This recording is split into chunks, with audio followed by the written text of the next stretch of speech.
le match des traders. L'équipe du jeudi, c'est Mathieu Serron, trader et fondateur de Galileo Trading. Bonjour Mathieu.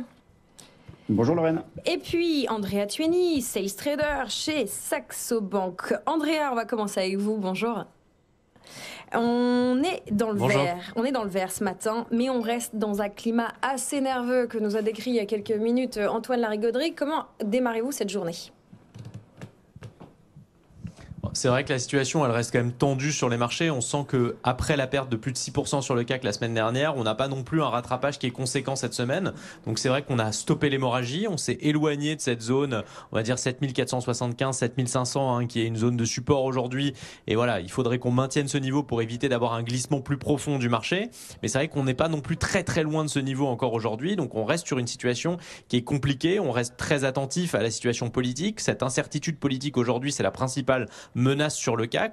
On peut s'estimer heureux en parallèle d'avoir des marchés américains qui tiennent extrêmement bien. On est à plus de 20 000 points sur le Nasdaq, plus de 5 500 sur le S&P. Donc du coup, on a quand même une dynamique du côté des marchés américains qui était d'ailleurs fermée hier, qui est positive et qui permet, on va dire, au CAC, là aussi, de trouver des motifs de satisfaction et d'essayer de ressortir un petit peu de cette situation par le haut. Mais ça reste en effet extrêmement tendu et extrêmement compliqué sur le marché. On a toujours du coup de la nervosité. On regarde encore le spread entre la France et l'Allemagne qui lui se maintient aussi entre 77 et 78, mais on aura une adjudication aujourd'hui qui aura son importance et qui va donner un petit peu le sentiment de marché sur la partie obligataire. Mais voilà, on est encore dans une situation compliquée, on a encore ce risque politique, cette incertitude politique qui domine.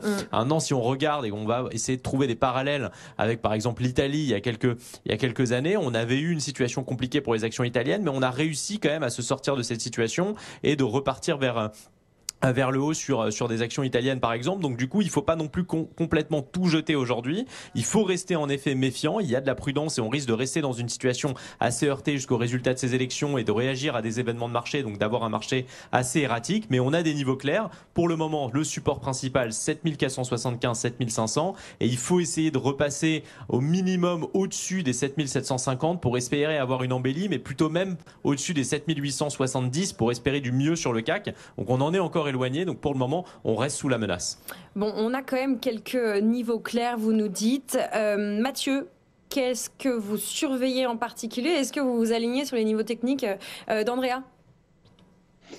Oui, tout à fait. Et ce qu'il faut signaler, c'est que la visibilité reste extrêmement faible, ce qui fait que le niveau d'opportunité l'est également. Et c'est vrai qu'il y a un temps pour tout en bourse. Il y a un temps pour être actif, dynamique, prendre des risques. Et puis, il y a un temps aussi où il faut être un petit peu plus mesuré, un petit peu plus passif, observateur. Et c'est vrai que moi, je m'inscris un petit peu plus dans cet état d'esprit-là actuellement, dans la mesure où la visibilité est quasiment nulle. Donc, ce qui ne m'empêche pas de tenter des petites choses sur les futurs, notamment, vous voyez que comme la visibilité est assez faible à horizon quelques semaines, eh bien, je me contente de travailler plutôt à court, voire très court terme, en vendant les indices européens sur rebond, le CAC et le DAX, et dans cet esprit-là, sur le futur CAC, je suis actuellement positionné dans la zone des 7640-50.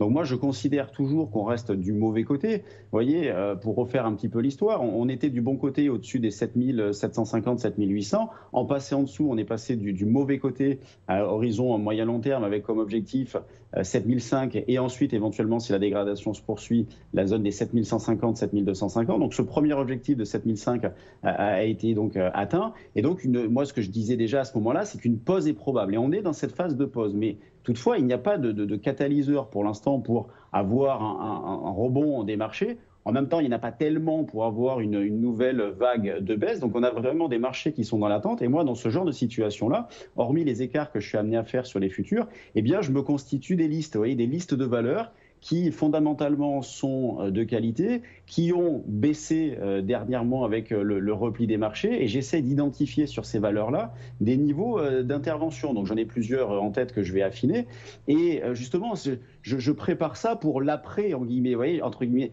Je ne vais pas prendre d'initiative forte maintenant, ça serait un peu irresponsable, ou éventuellement à la marge en se disant, bon, ok, j'ai un portefeuille extrêmement liquide, je reprends quelques initiatives profitant de ces niveaux de valorisation-là, mais voilà, on y verra un petit peu plus clair début juillet, et je finirai mon commentaire par l'échéance de demain. Vous voyez, de demain, il va y avoir des considérations techniques aussi importantes, dans la mesure où on va avoir l'expiration des contrats futurs et options mensuel sur le CAC et trimestriel sur énormément de futurs.